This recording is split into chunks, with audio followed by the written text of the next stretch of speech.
Welcome, folks. We have a good little crowd here today.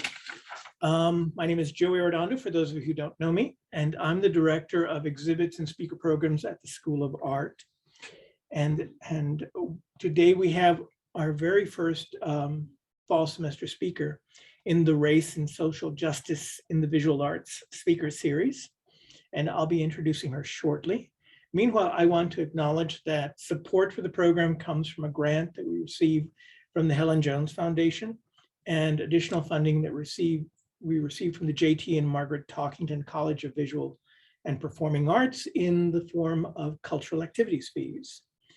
We will have Q&A toward the end of this session, but if you could type them into the Q&A feature, it would be better than, since it's a webinar, we'll be reading the questions and answering them when we get to that part of the event.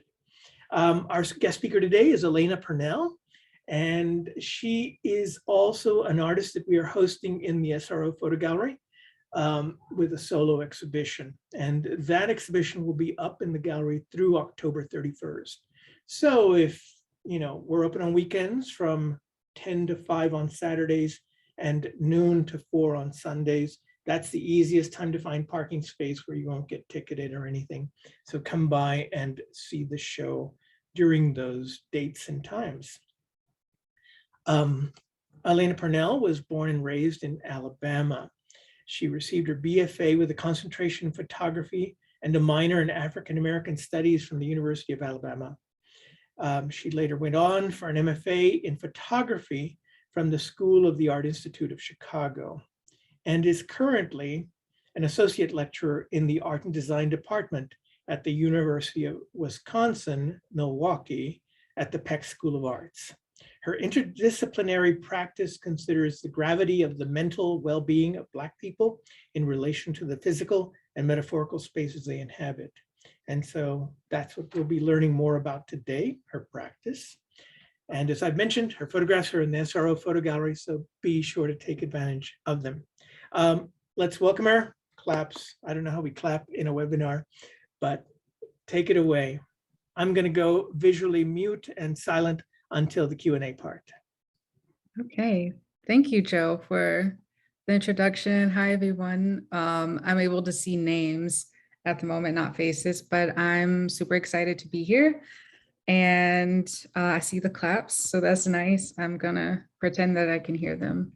So I'm just gonna go ahead and share my screen so that it won't take up, a whole lot of time of me blabbering off, because I tend to get carried away sometimes. So yes, you already know who I am. I'm Alayna, and it's really exciting because this is my first artist talk that I've done where like the institution or the gallery is in the South, which is where I'm from. Everything else I've done has either been East, West, or North. So this is really cool as a first of having, a place that's like close to my home base, which is Alabama.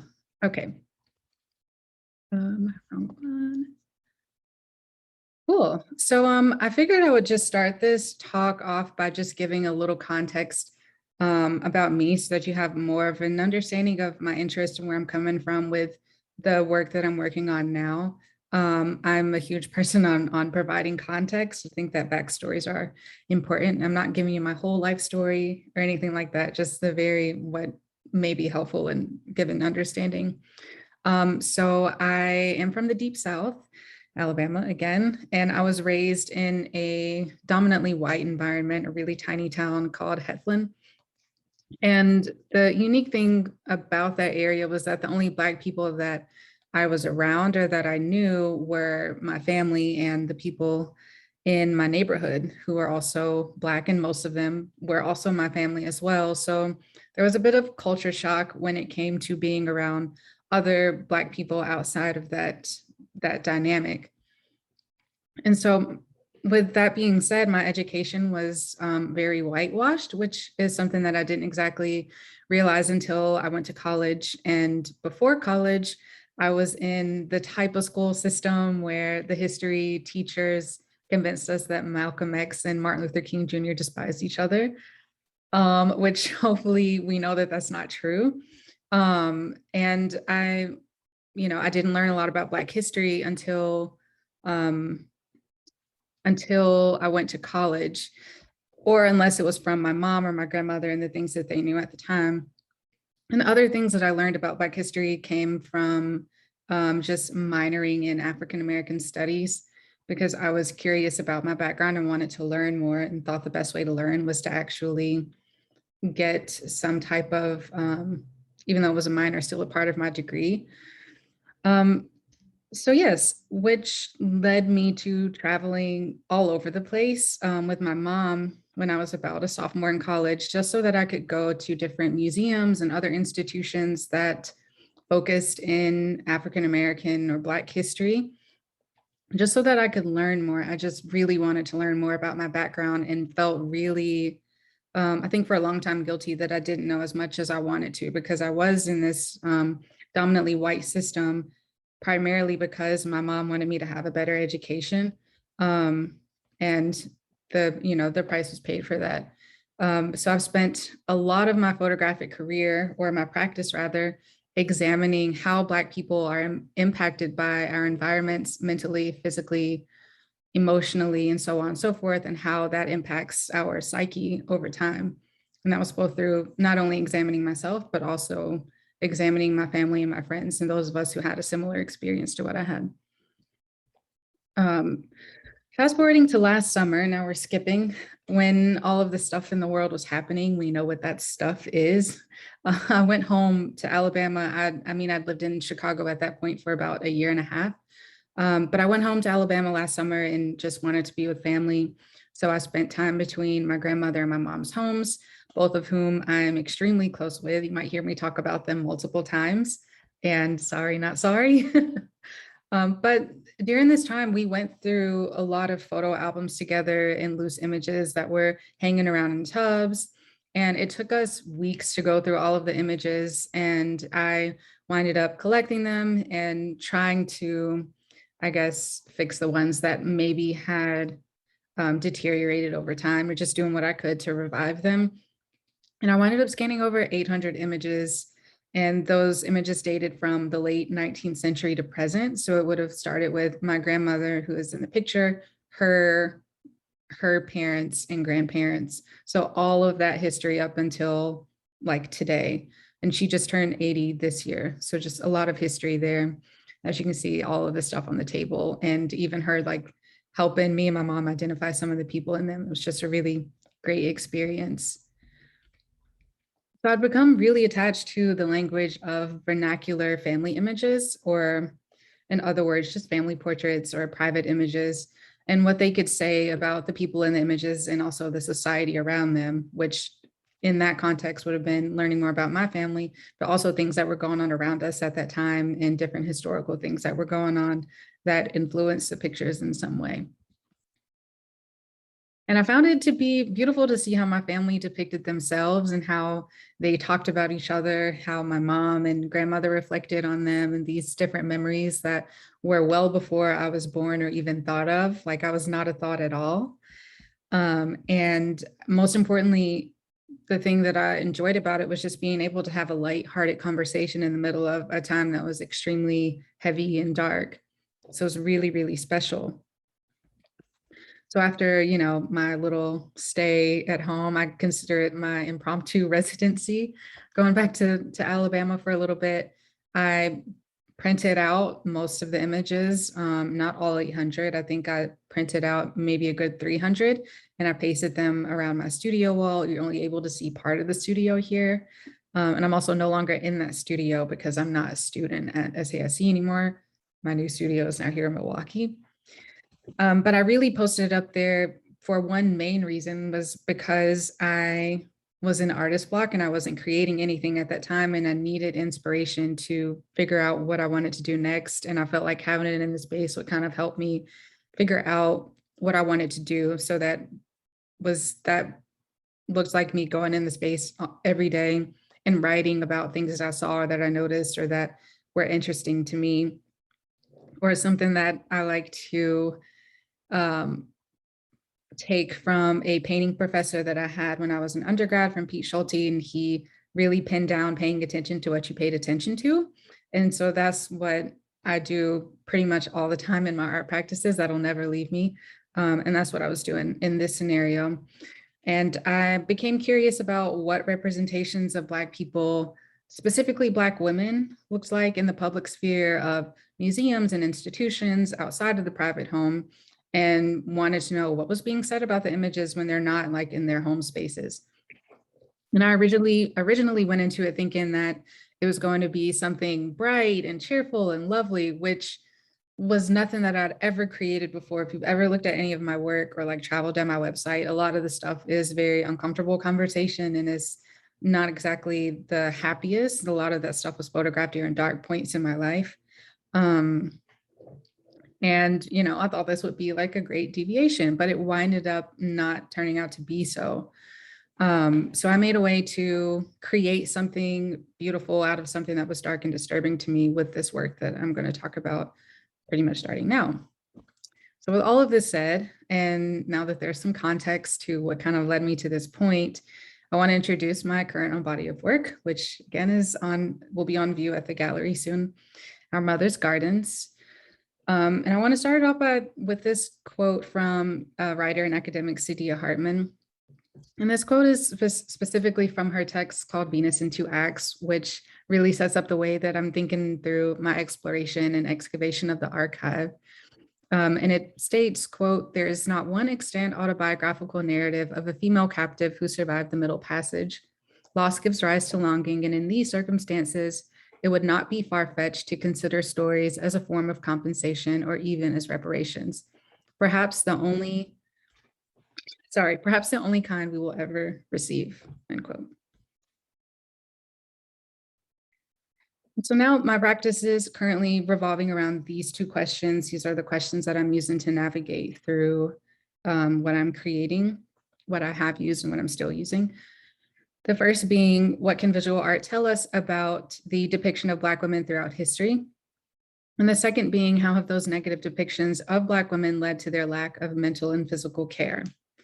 Throughout history, there has been, or something that I have learned and both established as a, constant realizations, is that there has been and always has been a unique curiosity to capture and study the Black body.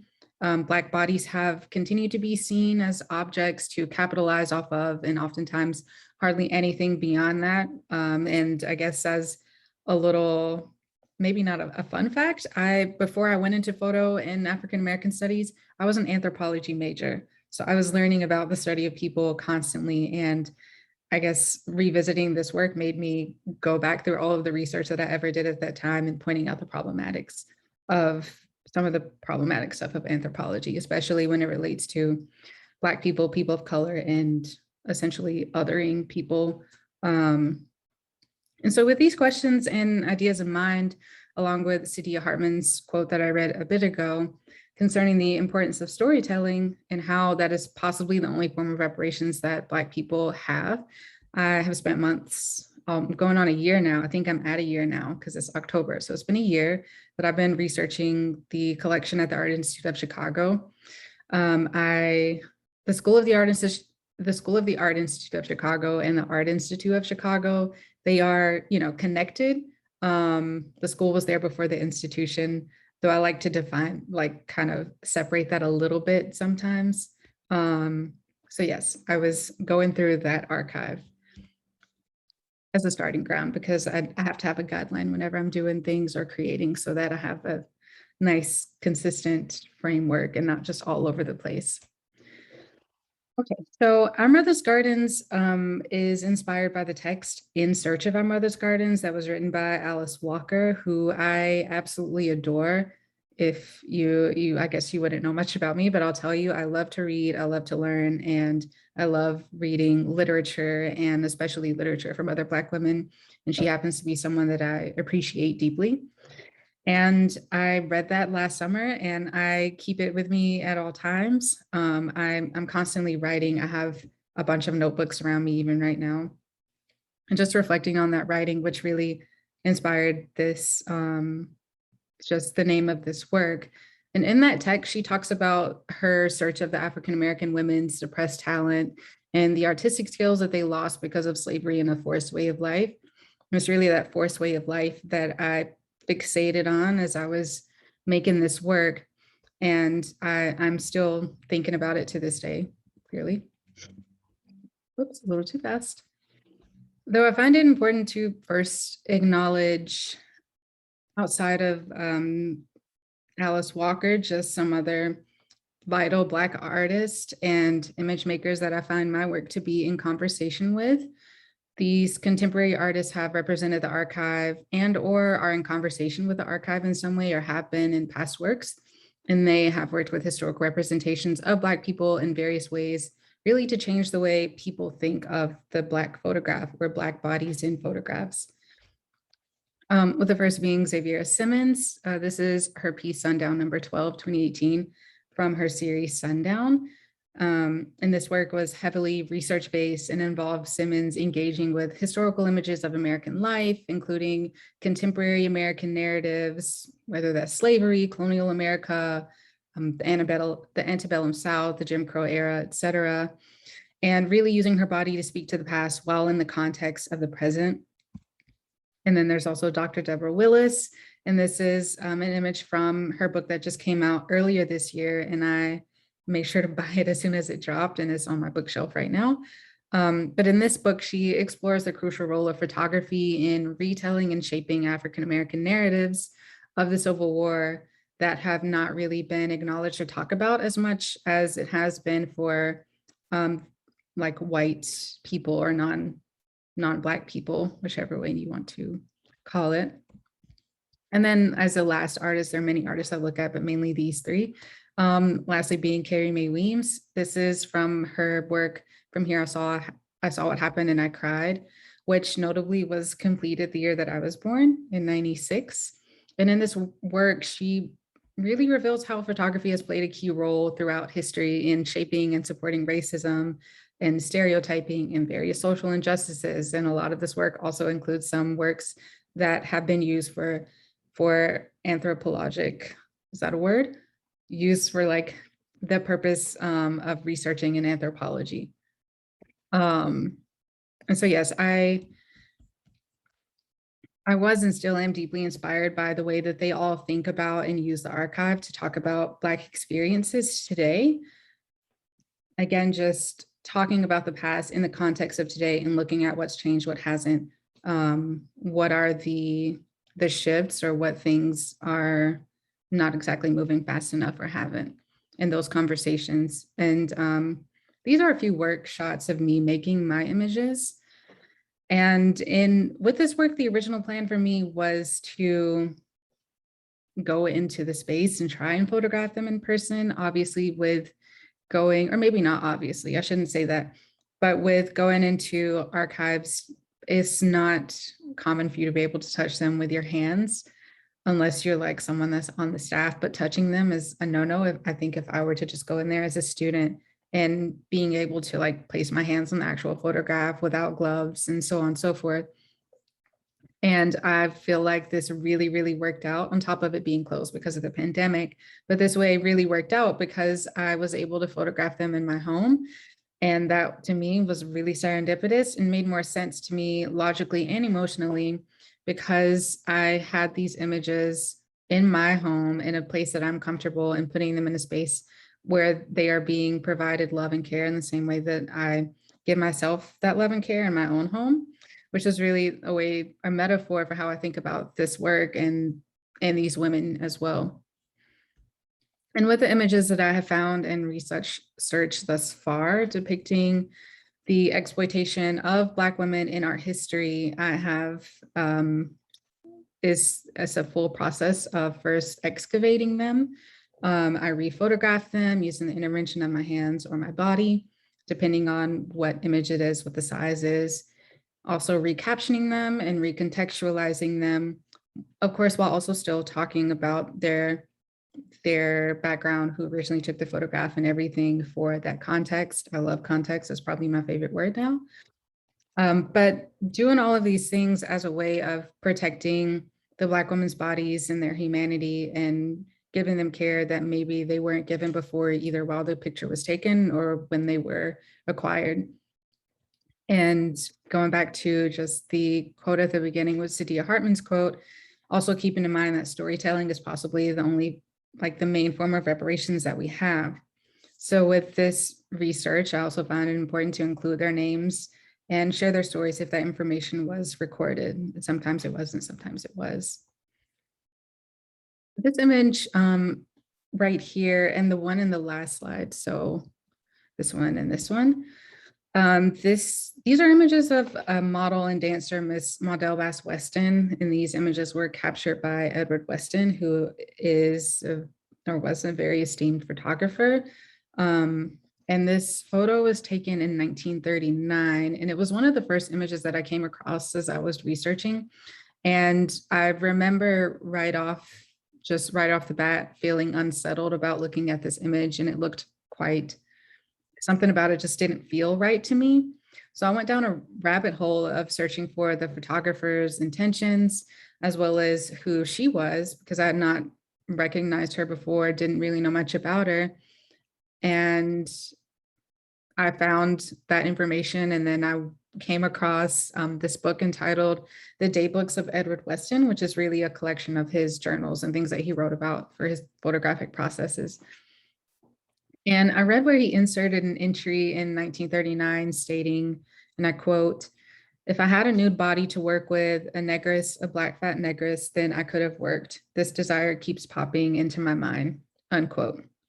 And this was taken 8 years prior to him photographing Maudel Bass Weston. And there are more images from this body of work at the sand dunes. And reading that just brought chills down my spine whenever I went back and looked at how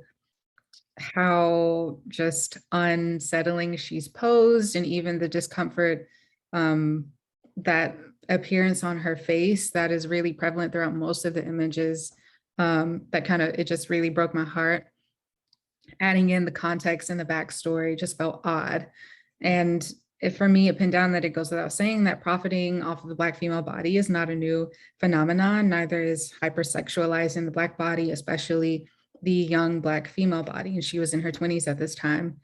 And this has been a recurring theme since the 19th century and prior and current, just exploitation of Black women, whether it's sexual or whether it's with their labor, which goes into these next couple of ones here. This is a tintype. Daguerreotypes and tintypes were two of like the first types of photographic processes. But the particular subject matter here, where you see a Black woman pose with these white children, they're named like as being called Black Nanny portraits. And I wish I could find better language to refer to that, but that's just what it is for now. And in these, Black women were posed with their slave owners' children, signifying not to be like this happy family pictures, like what we see with our families. If you still take family pictures, I don't know. My family doesn't really do that much these days. But it was really signifying to other families that they were wealthy and that their children could have help, that they could afford help. And on the flip side, these Black women being stripped from their own families and their humanity, again, just exploited for their labor. And though the more that I looked at these images and spent time just really examining them and writing how they made me feel and making sure that I also consider the context and the time frame that they were in, the more that I saw not a weak Black woman, but a Black woman using her eyes and lack of smiling as a form of resistance. Of course, it could be because the process of taking a daguerreotype specifically was very, very tedious. I couldn't imagine sitting 15 to 20 minutes still with a baby for one exposure. However, I do believe that those two things can coexist, as far as being unhappy about the position that you're in, but also the discomfort of having to sit there and take that photograph for the purpose that it was intended for. But in the same way that you can see your reflection in a daguerreotype, I also saw myself as a reflection of these women as well, literally and figuratively. And so I photographed with them as well, meeting them halfway. And these shots I went through so many phases with photographing with them for different reasons. One, because I had wrist surgery in January, and didn't want like my dressing to be in the photograph. I found it distracting. However, once, you know, all of that journey was over, photographing with them again and not covering them up so that you could actually see their faces in the original image, but with me being present in it, kind of like a present day protector, that felt sense to me and it felt right, allowing these women to speak using my voice and my body.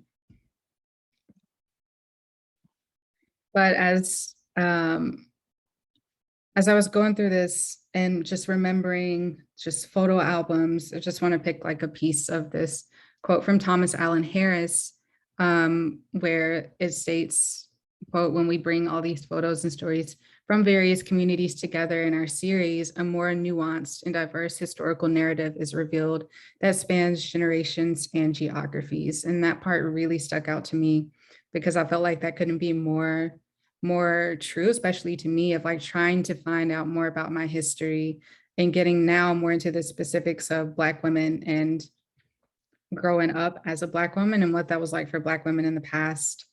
And now me, I guess, like in the current or in the present time.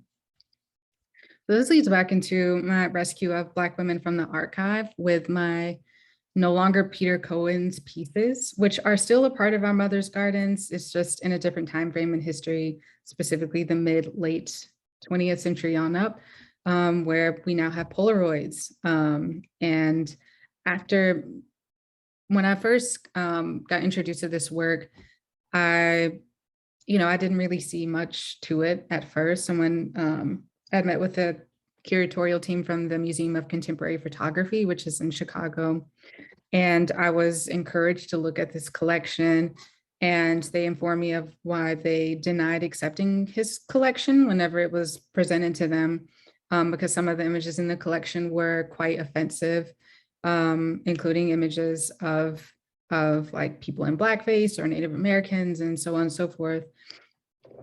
And my curiosity led me to see like, okay, I wonder if the Art Institute of Chicago has them. I'm already researching in their collection, why not look? And I did, and they did. They have well over 900 images from his collection, and he's based in New York.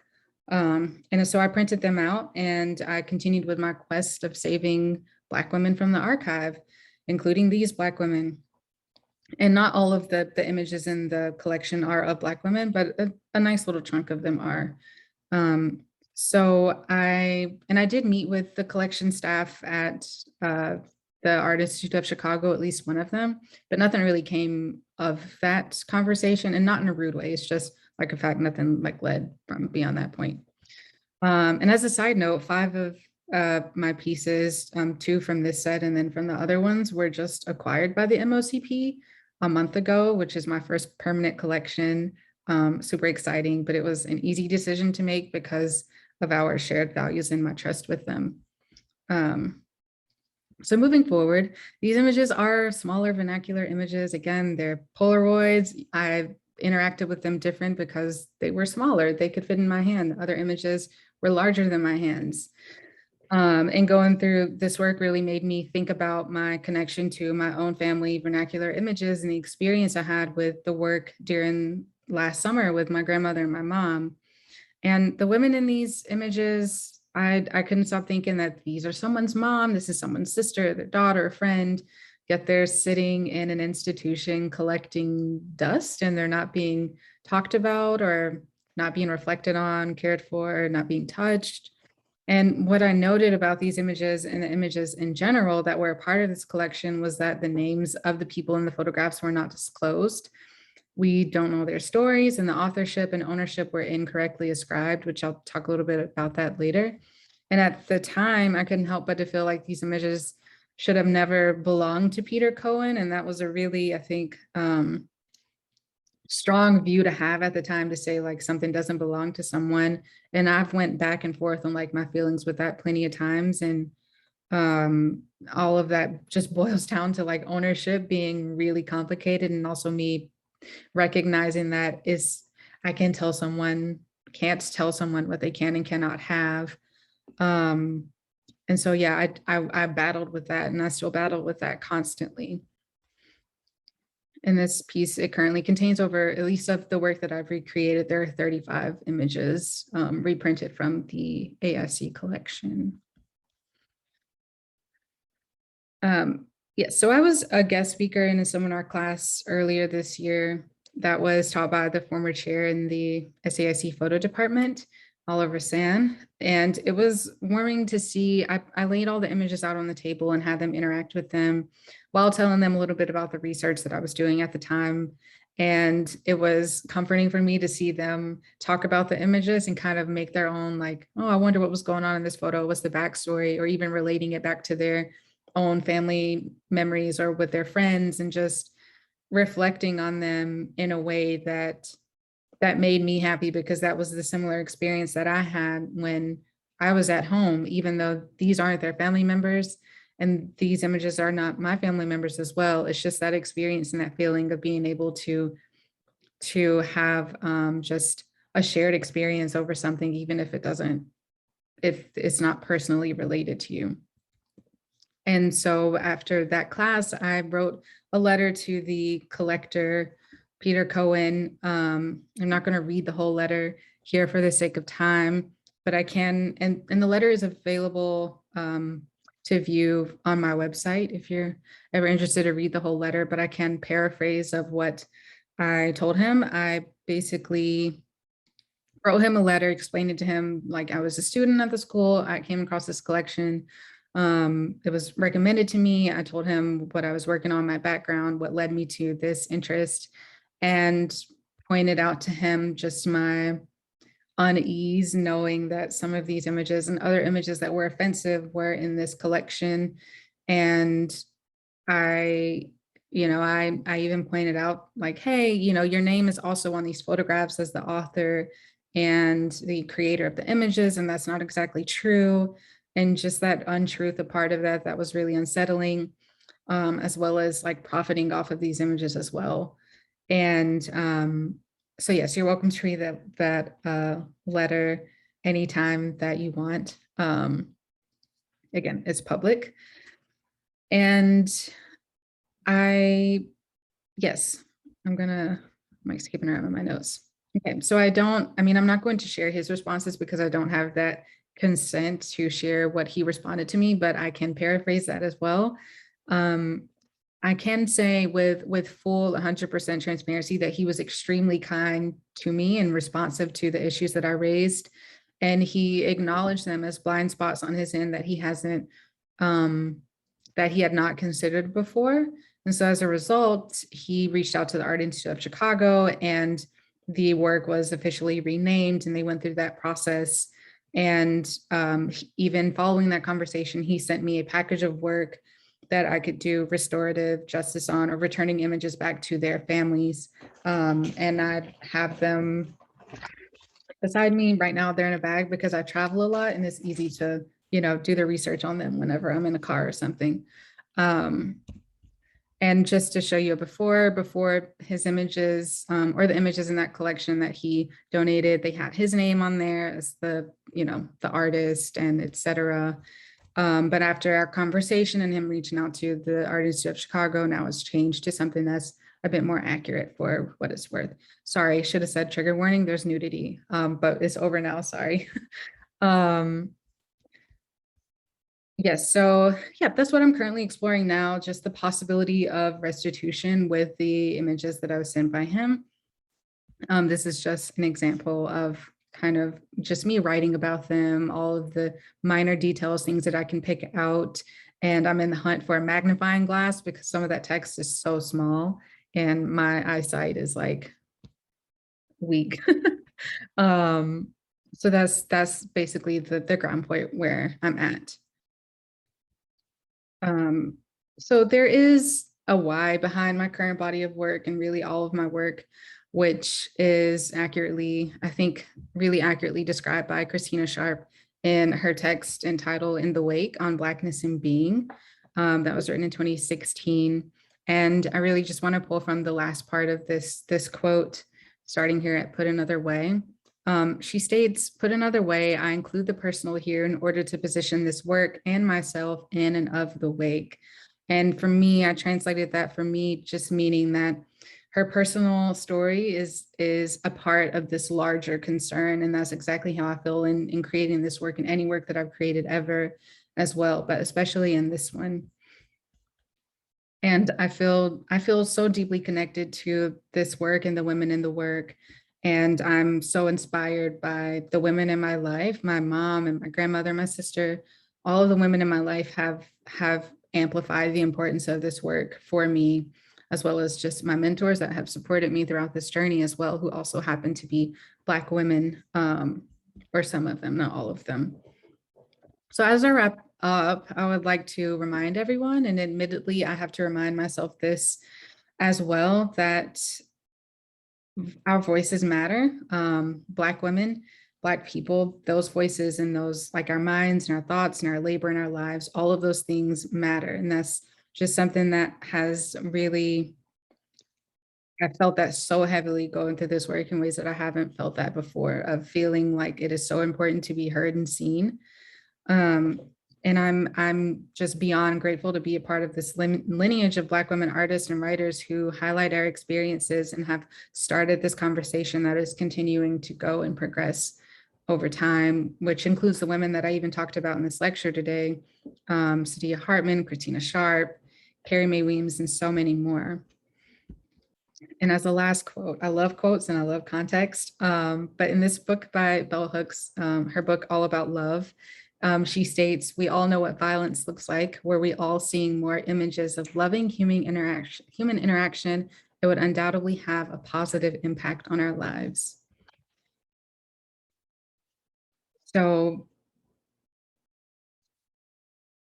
just with all of this said, visual art only reveals a snapshot of the horror of Black women, Black people, many other people, but for like what I'm working on in my work, Black women have endured just the horror of the pain and things they've endured in history. Only a little bit of that is shown in visual art. And my hope is that we can all leave with just one question in mind. And that question is, what would our world be like if we truly cared about Black women, both visually and literally? Thank you. Thank you very much. That was exciting. Audience, please post your questions in the Q&A. And while we're waiting for your questions, I guess I'm going to go ahead and post one of the questions that came to my mind while I was listening. You used an interesting expression when you were referring to the Peter Cohen archive, and you were talking about your feeling of unease with the ownership of photos of Black people. Could you go into a bit more detail about that? I mean, because it feels so much like just the ownership of Black people itself. Yeah, I think for me, it was tallying in that, okay, this collection also has images of people in Blackface, which is really offensive, and other images of minority groups that are also offensive. And then having like these images of Black people in the same space, it just felt, I think that's where my unease came from. And just those two things existing in the same space, and in my mind comparing it to being in, I don't know, a room with someone who really hates me because of what I look like. And it's like these things in the same space, I can feel really hostile, even though it's photographs. I still use it in that comparative sense. And just like I mentioned like earlier, I go back and forth on like, why did I feel so strongly at this at the time? And going back and forth on, you know, just my emotions in that moment and just writing about it.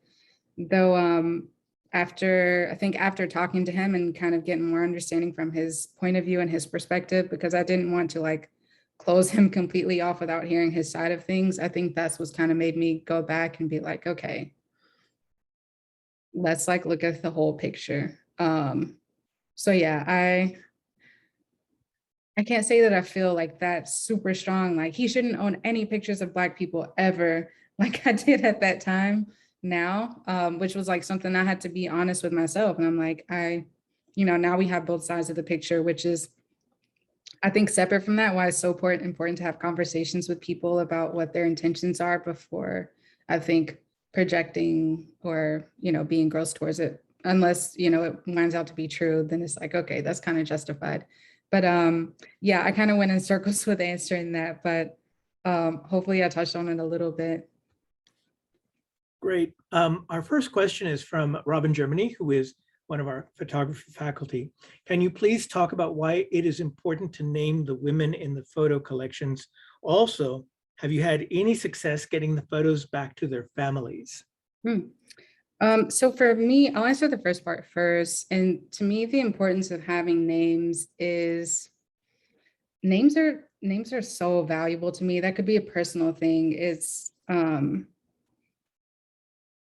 I think for me, it just shows like it's like a signifier of importance or significance. Like, I guess the difference between calling someone that girl and calling them their actual name, especially if the name is included on the photograph, which is so interesting for me because even as I'm going through the works that he sent me, there are names on these photographs or there's information on them that could have been, I'm assuming could have been at least on a little percentage of the images that were provided, but they weren't named at all. They had his name on there, which also is untrue. So that's to me why it's important. I just really value names and knowing people's names, not referring to them as like something generic, or not including it at all, especially if it's important. So with getting the photos back to their families, I haven't had success yet, but that's only because I haven't started reaching out to anyone yet. So right now I'm still at the phase of looking up the locations of where they were taken or what date they were taken, what are the names on the images, and like kind of figuring out the last name. So I'm kind of going step by step and compiling all the information first and then reaching out to people all at one time and kind of go in that streamlined process. So it's like my little assembly line. So research first and then reaching out to people second. Great, thank you. Next question is from one of our students. Let me see if I can understand what's being asked. So in the series, is there a significance or correlation between having your hands being seen in the photograph? So is there a correlation with your response to Peter Cohen writing you back? So it must be for this latter series in which the photograph no longer belongs to Peter Cohen. Is there a significance? No, actually, that's the funny thing. I named those images that before I wrote him the letter. So before we ever started talking. But then after we talked, I'm like, okay, well then that makes sense because now his like name's not on them. I'm not sure if that's like answering the question that you asked, if like the title was in response to that or me holding them was in response to that. I'm not quite sure. I think I might be. Yep, I can't quite figure it out either. So, but I mean, you could talk about, the relationship of your hands to the photos. I mean, I think you sort of addressed that in your talk, but, and there is a holding thing that's going on that's more than just placing of your hands on the photos. You're actually sort of like holding these people. Mm-hmm. Yeah, so I guess as like a baseline, physical touch is like a love language within itself. So it was important to me to make sure that I was having some type of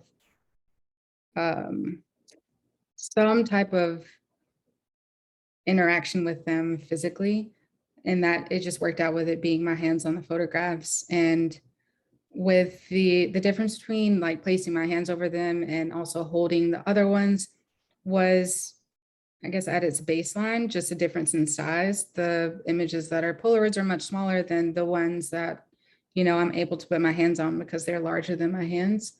And then, but later on, I mean, I had to think more about the decision making, and it just reminds me of my My mom, she has two kids, just me and my sister, but she handles us both in different ways. So it's just different ways of showing care. And that's, I think, also like a different way shown with the ones where I'm actually in the photo with them as a portrait also. So just really experimenting with different ways of showing care and different ways of protecting or holding. Yeah, just different languages. Great. We have a great comment from one, Kate Walden. It's not really a question, but she loves what you are doing and wholeheartedly believes in it, and that you have inspired her a lot. We have a question from one of our grad students that I think is interesting. As you make this work and it continues to gain traction, how do you navigate positioning this work back into predominantly white spaces? That's a really good question. Because I mentioned at the beginning of the talk how 5 of the pieces in this work are now in the MOCP's collection. However, before, when we were in the midst of having conversations about like the work being acquired by them, it was an established baseline that, okay, if this work is ever in an exhibition and you're putting on view, the backstories on this stuff needs to be told like the way that I explained it.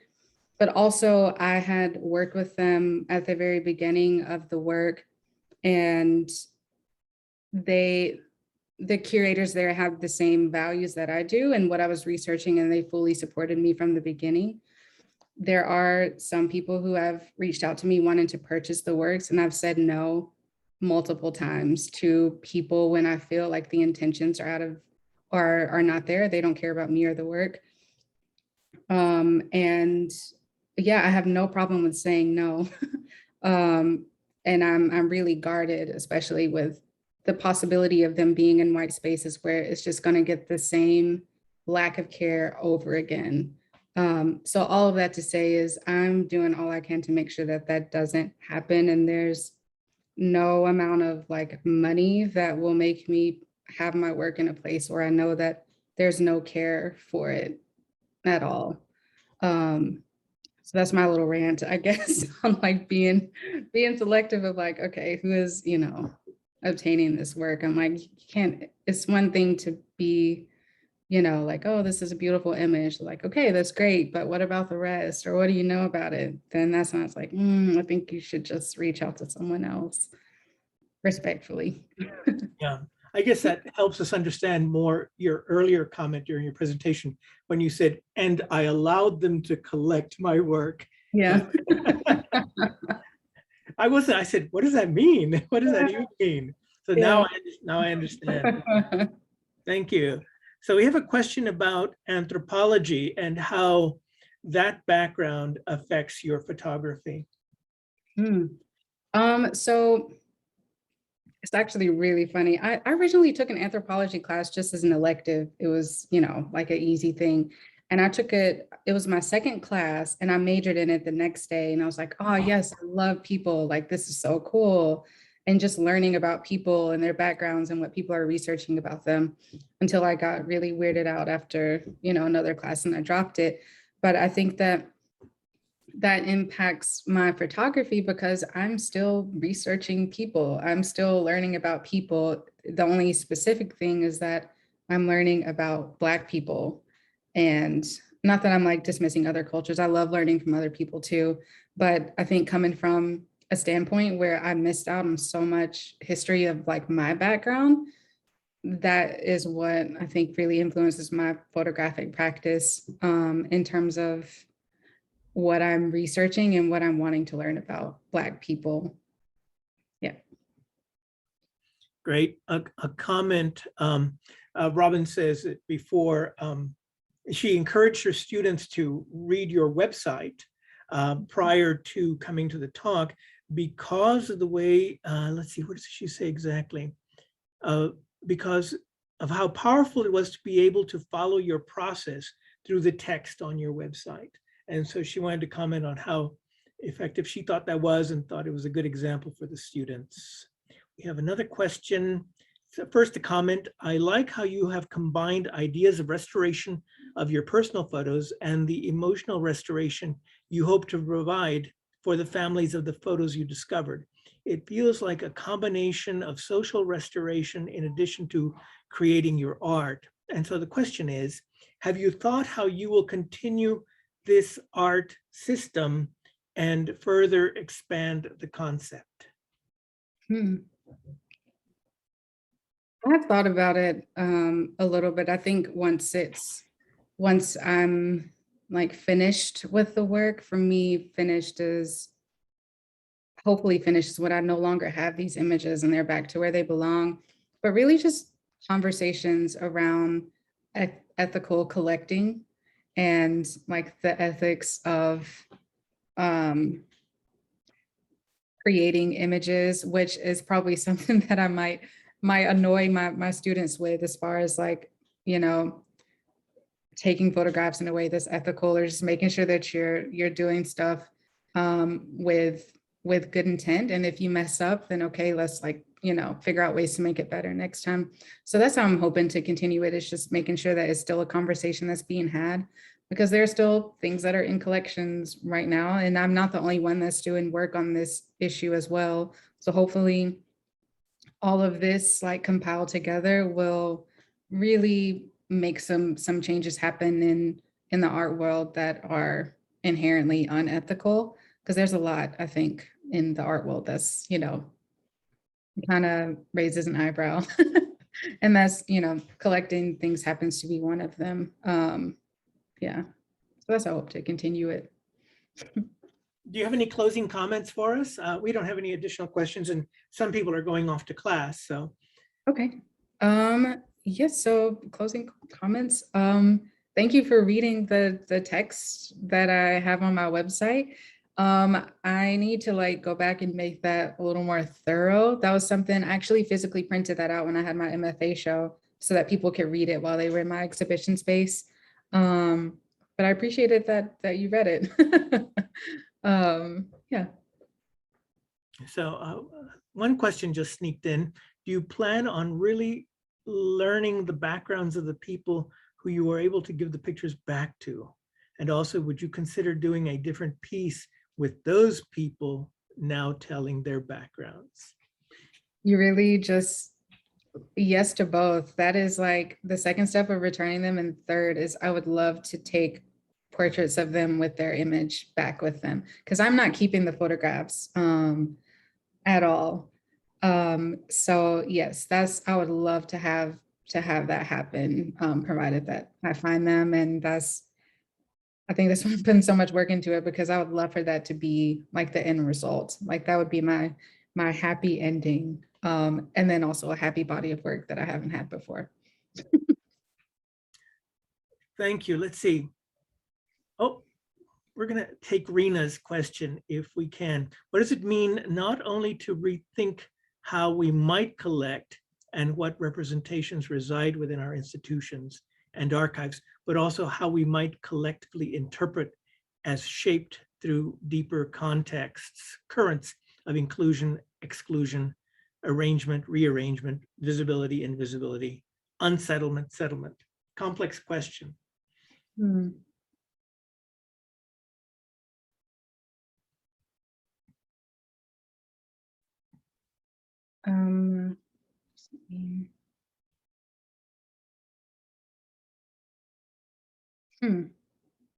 I think I'm like trying to read it in like my head to understand it a little bit.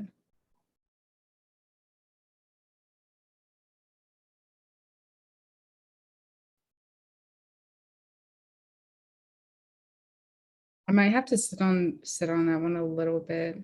I think I'm losing like the last part.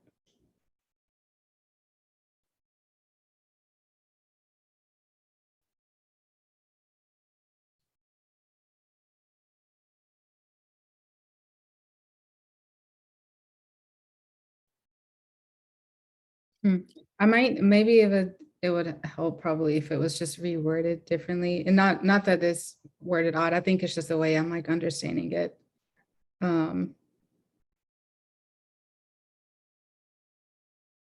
Yeah, I'm sorry, Rena. I'm gonna have to sit on that one a little bit, because I think I would take up a lot of time like sitting here trying to sift it out. So I don't know if you can answer the last one in 1 minute, Okay, but we 1 need to minute. wrap up. Okay. When you do get in contact, will you try to present the pictures to them in person or person would be, I would rather do in person.